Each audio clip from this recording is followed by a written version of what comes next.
Welcome to the Williamson County Republican Party District 2 County Commission Forum. I'm Steve Abramowicz, your moderator and host of the Heartland Journal podcast.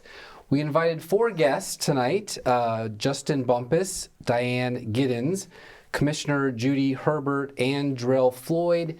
Only Justin Bumpus is present tonight. He is seeking your vote to represent you in District 2. We'll start with a 1-minute opening statement from Justin. Thank you. Well, first of all, thanks for having me and giving me this opportunity. I just said I'm Justin Bumpus. I'm running in District 2. I'm currently a resident of Spring Hill, so I'm down over by Summit High School. I decided to run. This is my first time jumping into the political arena. I decided to run on just 3 simple values, which is transparency in the commission, fiscal responsibility for the county, and bringing a biblical worldview into the political arena. I'm seeking everyone's vote in hopes to bring in a fresh voice and have someone that's a strong voice for the District 2 in Williamson County. Very good. What is your position on contracting Williamson Inc. for at least $400,000 a year to perform the function of a chamber of commerce on behalf of the county? Should the county bring economic development functions back into direct county oversight, or do you like it the way it is? For me, I would prefer to bring it back into the direct county oversight. I feel you get more personal decision making and the decisions that are being made by folks of the county. Those decisions not only impacting their constituents, but they're impacting themselves. So knowing that you're making decisions that impact you and everyone versus having other folks that may or may not be impacted by those decisions, I think lead to better decisions and more responsibility for those decisions, as well as more thought and consideration about how those decisions will shake out for the voters of the county. Mm-hmm. So as a resident, not a commissioner, you've been involved in elections by voting. Mm-hmm. County elections are currently held as part of a pilot program using electronic voting machines and convenience centers. Mm-hmm. For some, it's very convenient. For some, not so much. This trial program was put in place in an attempt to increase voter turnout, a metric, according to the Secretary of State, that has not improved. Opponents to the system advocate for the return to precinct-only voting, among other changes, understanding that the State Election Commission, the SEC, has ultimate authority in this matter. Explain your position regarding the voting system that you believe should be employed in Williamson County. So initially when it started, and you could go to any of the voting, I was a big fan of that. I did hit a voting on the way to work one time. I thought it was great. Hindsight being 2020, and after that information came out, I would prefer the precinct specific going to your voting area. If we could go to paper ballots rather than electronic ballots, I would be for that. You know, we've done plenty of paper ballot votes for like the Williamson County Republican Party as an example, and we're able to get the votes and get them counted and turn them around very quickly. So I think taking the machines out of it, having folks going to their precinct helps with the integrity of the election, helps make sure that people who are voting are supposed to be voting and voting where they're supposed to be voting. It just all around makes it for a more secure, trustworthy election. Mm-hmm. Data indicates that the student population in Williamson County School is dropping. However, the capital budget for construction of new schools and expanding existing schools continues to grow and is approaching $1 billion. This is also a primary driver of the current $1.2 billion county debt. What is your position regarding the current planned spending for schools in the current demographic and fiscal environment? That's a really good question. I don't know all the specifics on where the school populations are and if they're overcrowded or not. Seeing that there are schools attendance going down, I imagine a lot is having to do with folks choosing homeschool, folks choosing private schools. Me personally, we've homeschooled our daughter since 5th grade. She's about to graduate next year and head off to college. So if there is reason for those schools to be built to help alleviate pressure and try and get the student to teacher ratio to be, not like 70-1 or 60-1 or wherever it may be. I can support that if it's done responsibly. But if we're seeing a continued trend and if we're looking at the forecast of that trend to continue to go down, I think that's something that would need to be looked at again to decide if the right decisions are being made and that all of that money should be going towards that or not. Okay. How has the state's execution of the TISA, the Tennessee Investment in Student Achievement formula, impacted Williamson County, and what specific policy recommendations would you propose in a county level, because you're running for county, resolution to demand the state remedy the education funding allocation deficiency? If I'm going to be honest with you with that question, I'm not overly familiar with the nuances of that, so I don't know that I can give a really great answer to that in full transparency. Okay. As you know, the county incurs large unrecoverable costs to finance infrastructure expansion, water, sewer, roadways, schools, required by the expansion of municipal boundaries through annexation.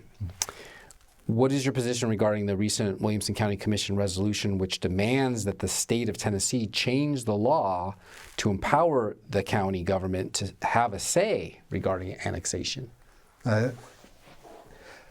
Good question. On that one, I think there should be some say in annexation from the county. Again, the county, the county commission and those commissioners are the ones living in those areas that could be impacted by that, and having decisions that impact local people be done as close to those locals as possible is the right decision. Mm-hmm.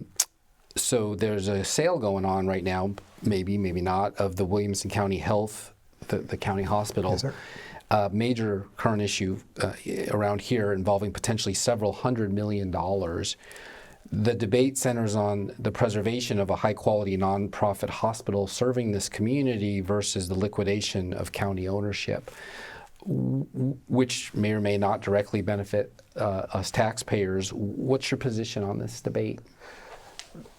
My position on this one is if a decision is made to sell the Williamson Medical Center or Williamson Health, it shouldn't be done at this moment because of the Tennessee rule that doesn't allow those funds to go back to the county. If there were to be a sale of it, I would like to see state legislation amend that so that if it's something that the taxpayers have been a part of making happen and fund, if it gets sold, then that should go back to the county coffers to try and pay down debt or use it for things that better the community and not. I think the current proposal is a health trust ran by folks that aren't elected or held accountable to the voters of the county, and I'm not on board for that. So I'm not anti-selling that if it can come back to benefit the taxpayers in the community. I'm not in favor of selling it right now with that law in place. It would put it in a trust and have it controlled by folks that aren't elected. Mm-hmm. There's a proposal underway to replace the current county courthouse. What's your position regarding whether to expand the current facility, build a new one, lease additional space, or do nothing? If I had to choose between all of those, I would go for either expand it as probably my first, and then potentially do nothing as a second. What I would hate to see is a new one to be built, just between the money it would cost taxpayers to buy land, build it all. It feels like, especially with all the developers and farmland going away, we're putting a house behind every piece of grass in the county, just getting overly populated. So if there's a way to make that building more efficient where it is without having to eat up more land or spend more money on net new constructions or things with that, that's where I would lean towards. Mm-hmm. Along those lines, the Williamson County Sheriff's Office has sought and received already millions in additional budget funds to build a new jail, purchase new equipment, hire staff, and increase wages. What is your position regarding the current spending levels in support of the Sheriff's Office? For me, I'm all for supporting law enforcement. Sheriff's Office, I guess Williamson Sheriff would be the one that I would be most responsible for. So I do support it. Again, I believe there should be oversight on it, and it's being done responsibly and we're looking at what the asks are for and where they're going to go. I think any spending, there should be, if I look at, I run IT and security for the Daily Wire as my day job.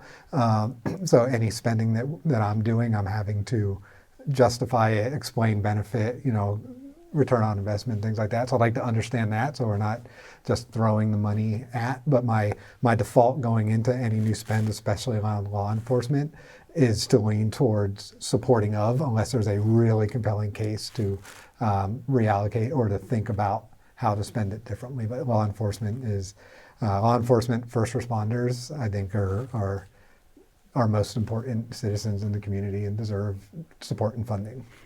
And Kay, that's the question was about the jail. In the jail, oh yes, in the jail. So it kind of goes the same line. Like if the jail is going to, if we need the jail because we're bringing people in, or we're working with federal to bring in illegal aliens that we're going to detain and deport, and we need that space for it. Absolutely. Again, if it's asking to be built because we don't have enough space and we're letting people out on bond that don't need to be out on bond, just for space reason, then absolutely that should be funded. Okay. Tennessee law uses a little bit of sleight of hand. You may not know this by not being elected yet, but you'll find out. Requiring the counties and cities that maintain a balanced budget. The term does not require the counties and cities remain debt-free. So balanced budget, but adding on debt. Williamson County debt's about $1.2 billion. And rising. What's your position regarding the trajectory of our county debt, and what would you do about it? Yeah, I'm honestly pretty disheartened by that debt. I feel like being one of the most affluent counties in the nation, running at a $1.2 billion debt is telling. Telling mostly that the folks that are in charge of those decisions aren't being good stewards of the funds that are coming in from the taxpayers. So I would like to be the guy that knows governments don't produce, governments don't make money, governments collect money. So because of that, there is a responsibility to steward that money for the best interest of the taxpayers and of the voters. So my approach to it would be to bring it down as much as possible. I'd want to have very detailed understanding of each of the line items, what it's paying for, what is the success criteria for, hey, we funded this thing expecting this result. Did that result happen? Mm-hmm. If not, okay, why is that? And should we still be funding that? Or should we be taking money away from these programs or things that are being funded that aren't being successful to either allocate them to something that is successful that's underfunded, or even better, to pay down that debt, or to just not spend it at all, to take the first step of changing that trajectory of debt getting increased. It is getting to a level where it's crowding out of a lot of the other things we've talked about already that are priorities. The Republican National Committee, the Tennessee Party, and Williamson County Republican Party have all published their own platform documents indicating what the party believes and stands for. Which, if any, of those stated beliefs do you oppose? The one that I'm most familiar with is the Williamson County Republican Party's statements, and there weren't any that I opposed too much. I mean, I'm at the same time, I'm not one that's like, I'm going to find one of these boxes and sit in it. Like, I have my beliefs that I stand by. Those beliefs are guided by the Word of God. Bible is an instruction book for how we should be living our lives. That being said, many of that aligns with policies across all of those, or stances across all of those. Right to life, Second Amendment, life beginning at conception, things like that. So because I don't spend a lot of time looking at each one of those and want to be a citizen, an individualized citizen, I don't know that I can get too much deeper than that. Okay. Excuse me. What's your position regarding adult-themed topics, notably regarding sexuality being presented in schools, public libraries, or other public areas where children will be in the audience? Totally off limits. I don't support it at all. I think it's rather abhorrent, actually. In my mind, all anything sexual education, questions that children may have about that topic from things they may have seen or heard from friends, all of that is 100% the right and the responsibility of the parent to answer, and not librarians or teachers or anything like that. I'm of the opinion sexual education should be handled by the parents, not by the schools. So just top to bottom, anything that someone under the age of 18 should not have anything sexually explicit or sexual education in any form. Williamson County has experienced extraordinary commercial and residential growth over the past 20 years. The pace of development has contributed to rising housing costs, of course, persistent traffic congestion, drain on the water resources, smog, and increasing strain on county infrastructure and public services. What policies would you propose to balance economic development with the capacity of the infrastructure, housing supply, and our county services? Specifically, should the county reconsider its economic development strategy, including its relationship with Williamson Inc., in order to slow or better manage future growth? So I'll answer that last question first. I wholeheartedly believe that Williamson Inc. relationship should probably be looked at again. For me, I kind of alluded to it with the courthouse question.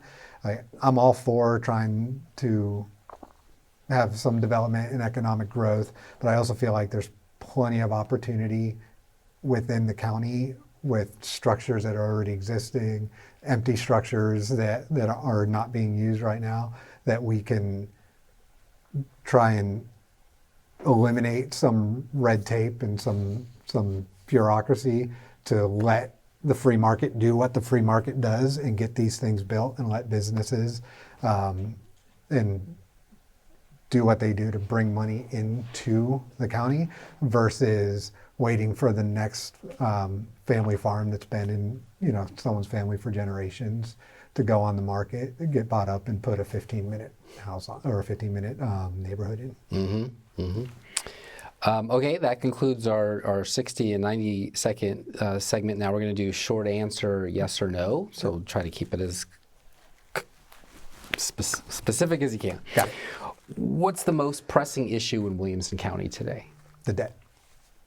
You can go a little bit on that if you want. What are you going to do about it? So the debt, honestly, it's just growing, and when you've got that much debt and you're not spending responsibly, the more debt you have, the more interest you have. You're paying interest and throwing money back to banks that you could be using to better the community and the residents in it.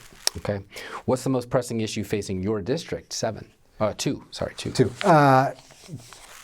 Personal is development. I feel like every time a family farm changes hands, it goes up for sale, and like you look at the June Lake neighborhood that they're building, they're putting a bazillion houses and shopping and all that on there, and just watching what used to be rolling hills and rural beautiful Tennessee is turning into cookie cutter homes and apartments. Yeah. Where do you get most of your local news from?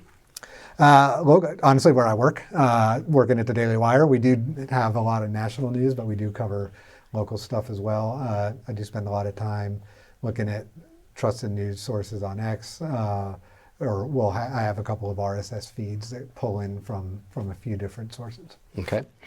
If the hospital were to sell, should the proceeds go to that healthcare trust? You already answered this, but you can answer it again, or be returned to the county? Returned to the county. I think that money could be used to pay down some of the debt.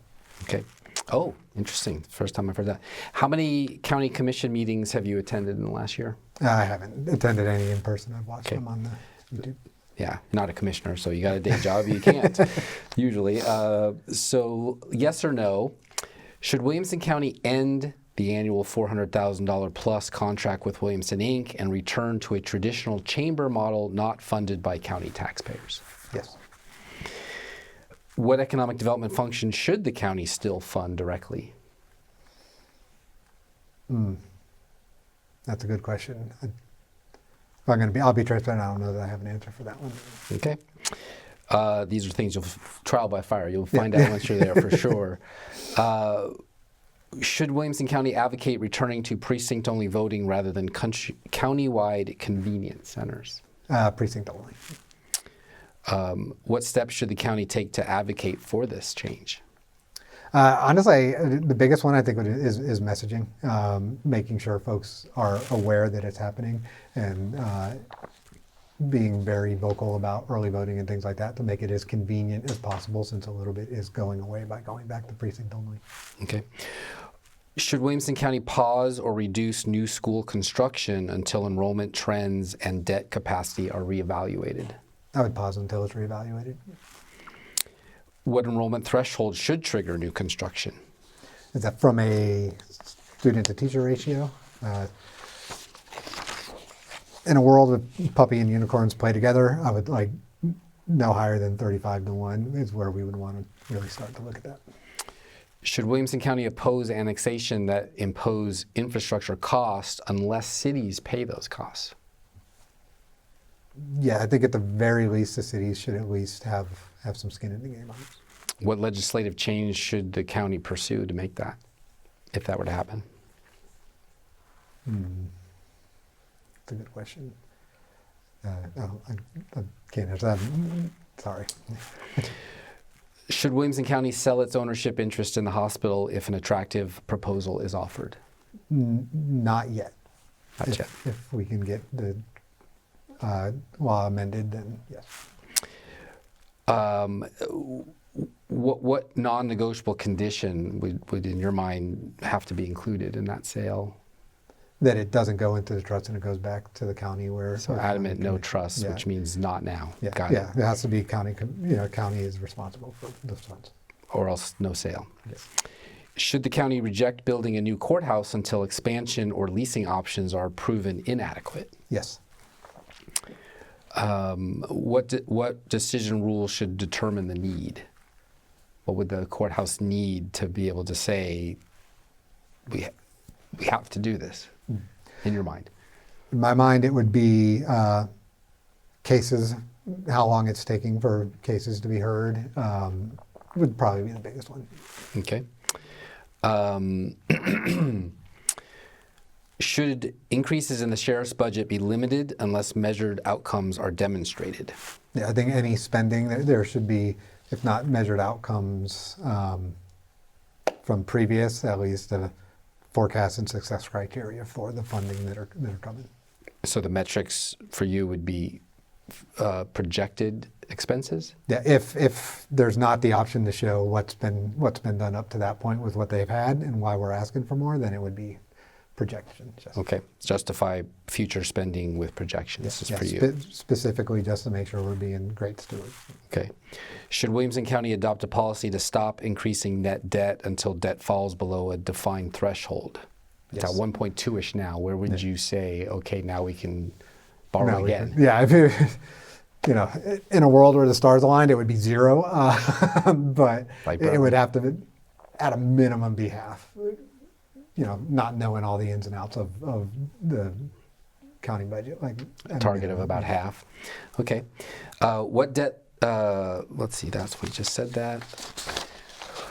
Do you generally align with the principles of the Republican National Committee, Tennessee Republican Party, and Williamson County Republican Party platforms? Yes. All three.